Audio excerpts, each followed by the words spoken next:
अभी लोग मांगो बिल्लो ने साड़ी पहनी का एक कहानी है, लेकिन सभी लोग सुने, बच्चों बातें नहीं। बच्चों की ये किताब की एक कहानी है, पंच परमेश्वर। यानी कहा जाता है कि पंच जो होता है वो परमेश्वर के बराबर होता है। पीछे हो ना उठ रहा अंदर।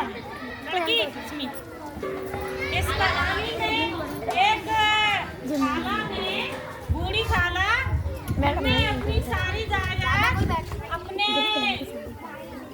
बहन के बेटे को दे दी थी, जुम्मन, पूरी जायदाद। तो जब वो बूढ़ी होती है तो जुम्मन और जुम्मन की पत्नी उनकी संपत्ति को ले ली, लेकिन उनका ध्यान नहीं रखते, उन्हें परेशान करते हैं। लेकिन खाला भी हार नहीं मानती है। ये कहा था संपत्ति ना छोड़ो, हम तुम्हारी पूरी परवरिश करेंगे, पूरी सेवा करेंगे। लेकिन खाला भी हार नहीं मानती है। वो देखो कितने प्रयासों के साथ, जिस तरह से आज हमारे समाज में वृद्धाश्रम में माँ बाप जा रहे हैं, उन्हें वृद्धाश्रम में जाकर के खड़े होकर टिके रहना चाहिए, अपनी बात रखनी चाहिए। तो देखिए खाला, इसी प्रस्तुति के साथ खाला का देखो बुढ़ापा कितना अच्छा होता है, और लोगों को भी देखो इससे सबक मिलेगा। हम सबको जो खाला के दिन है वो हम सबके आएंगे। खाला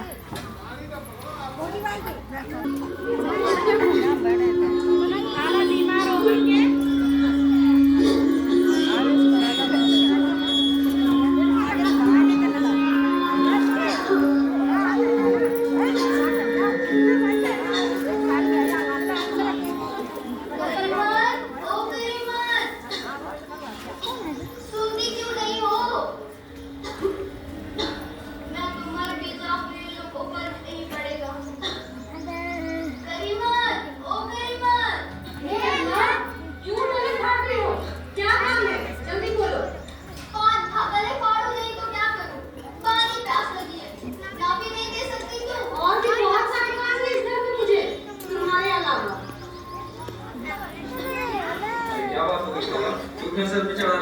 खाला के लड़का बोलते हैं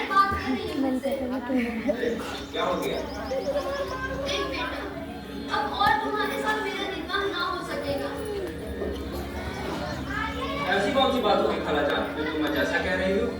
जब से मैंने अपनी जिंदगी में हिस्ट्री तुम्हारे नाम चलाई है, तब से तुम्हारा और तुम्हारी बीवी का रुख ही बदल गया है।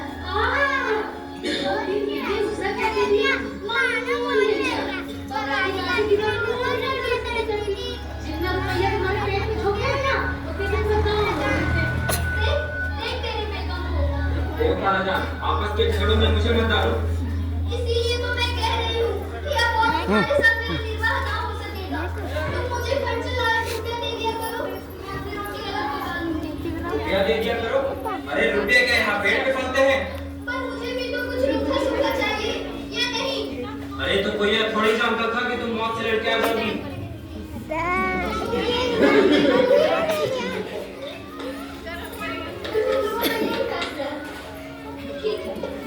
जब तुम लोगों का यही फैसला है, तो मैं पंचायत बुलाऊंगी। अरे हाँ हाँ, जल्दी पंचायत करो। मैं भी चाहता हूँ फैसला हो ही जाए। रात दिन की किटपिट से तंग आ चुका हूँ। देखता हूँ कौन मेरा विरोध करता है।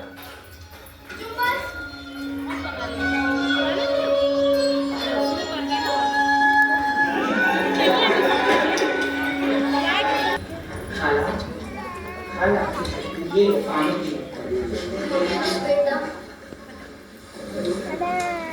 बेटा, तुम भी दम भर के लिए चले आना। मुझे बुलाकर क्या करोगी खाला? वहाँ तो और गाँव के लोग आएंगे ही। देखो बेटा, मैं अपनी विपदा सबके सामने रो कर आई। अब आने ना आने का आप क्या करोगे? किसी ने ऊपरी मन से डाल दिया तो किसी ने इस जमाने को गालियां दी। आज मरे कल दूसरा दिन, पर हवस नहीं मानती। और तो और लोगों ने कहा कि तुम्हें क्या चाहिए? रोटी खाओ और अल्लाह का नाम लो। इस अपना के दुखने को गौर से सुना, इसीलिए मैं तुम्हारे पास आई हूँ। मुझे तुम पर पूरा भरोसा है। देखो खाला, ये आने को तो आ जाऊँ, लेकिन पंचायत में मुँह ना खोलूंगा। क्यों बेटा, ऐसी क्या बात है? तुम तो जानती हो, जुम्मन से कितनी गाड़ी दोस्ती मेरी, कभी अपना बिगाड़ नहीं कर सकता। तो क्या बेटा, बिगाड़ के डर से ईमान की बात भी ना कहोगे? ओहो अकरा, अब छोड़ो, तुम मेरी मजबूरी को नहीं समझ पाओगी। तो ठीक है बेटा, अब मैं चलती हूँ। यदि मन हो तो जरूर आ जाना।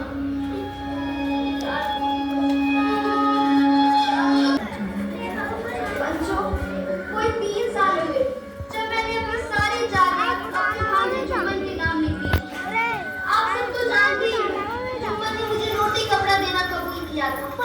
पर साल भर तो मैंने रो रो कर बिता लिया, पर अब रोज का रोना सहा नहीं जाता। कैसी क्या परेशानी है बेटा? मैं बेकस बेवा हूँ, ना मुझे पेट की रोटी मिलती है और ना ही तन का कपड़ा। कचहरी दरबार कर नहीं सकती, तुम्हारे सिवा किससे अपना दुख सुनाऊं? तो तुम क्या चाहती हो? तुम ही अब जो राह निकाल दो। अगर मुझ में कोई ऐप देखो तो मुझे थप्पड़ मारो, और अगर जुम्मन में कोई बुराई देखो तो उसे समझाओ। वह एक बेकस की आह क्यों लेता है?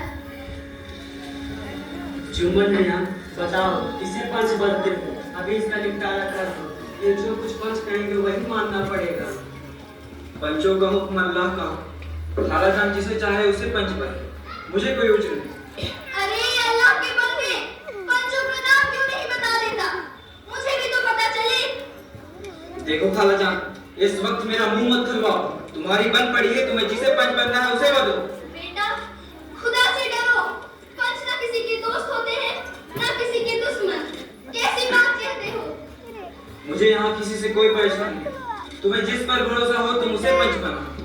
तुम्हें किसी से परेशानी हो या ना हो, अलगू चौधरी को तो मानते हो? लो, मैं उसी को पंच बनती हूँ।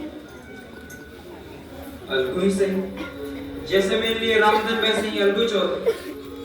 खाला, तुम तो जानती हो जुम्मन से मेरी कितनी गाड़ी दोस्ती, तुम मुझे रहने नहीं दो।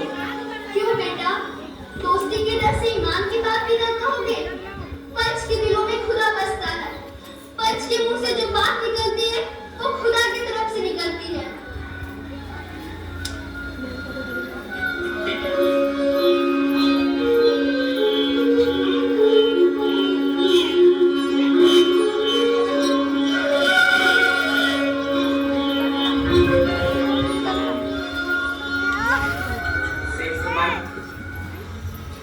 हम और तुम तो पुराने मित्र हैं। हमें जब काम पड़ा तो तुमने मदद की है, और जो कुछ हमसे चल पड़ा तुम्हारी सेवा करते ही आए। मगर इस वक्त तुम और बड़ी खाला हमारी निगाहों में बराबर हो। तुम पंचों से जो कुछ अर्ज करना चाहते हो करो। पंचो, 3 साल खाला जान ने अपनी जायदाद मेरे नाम कर दी। मैंने उन्हें तौर जिंदगी खाना कपड़ा देना कबूल किया, और खुदा गवाह मैंने आज तक खाला जान को कोई तकलीफ नहीं। मैं उन्हें अपनी माँ के समान समझता हूँ और उनकी खिदमत करना मेरा फर्ज। मगर औरतों के बीच तो जरा अनबन रहती है। अब भला इसमें मेरा क्या बस? खाला जान मुझसे महावर खर्च मांगी। जायदाद जितनी है उतनी पंचों से छिपी रही। इतना मुनाफा नहीं होता कि मैं महावर खर्च दे सकूं। यहाँ तक कि दान पत्र में महावर खर्च का जिक्र भी नहीं। यदि जिक्र होता तो मैं इस झमेले में पड़ता नहीं। मुझे बस यही कहना है, आगे पंचों का अख्तियार, वो जो फैसला करे मुझे मंजूर है। जुम्मन मियां, अलगू चौधरी, आप जुम्मन मियां से जो कुछ पूछना चाहते हैं पूछ लीजिए। आप तो कानूनी आदमी हैं, हर बात को अच्छी तरह जानते हैं। शेख जुम्मन, तुम्हारी खाला ने कितनी जमीन तुम्हारे नाम लिखी थी? यही कोई 3 बीघा जमीन। जमीन की रजिस्ट्री तुम्हारे नाम हो गई थी? जी हो गई। रजिस्ट्री कराने से पहले तुमने खाला से क्या क्या वादे किए थे? मैंने उन्हें तौर जिंदगी खाना कपड़ा देना कबूल किया और मैं अब तक इस वादे पे कायम हूँ। तुम झूठ बोल रहे हो। मुझे पेट की रोटी ना तन का कपड़ा नसीब होता है। ऊपर से जुम्मन की बीवी हमेशा खरी खोटी सुनाती रहती है। जुम्मन, क्या खाला ठीक कर रही हैं? ये तो बुरी हालत करके घोर अन्याय है। हमें दोनों पक्षों की बात सुनकर ये नीति संगत मालूम होती है कि खाला जान की जायदाद से इतनी मुनाफा अवश्य होता होगा कि तुम उसे महाभारत खर्च दे सकते हो। और यदि तुम्हें महाभारत खर्च नहीं देने का मन हो तो दान पत्र क्यों न रद्द समझा जाए।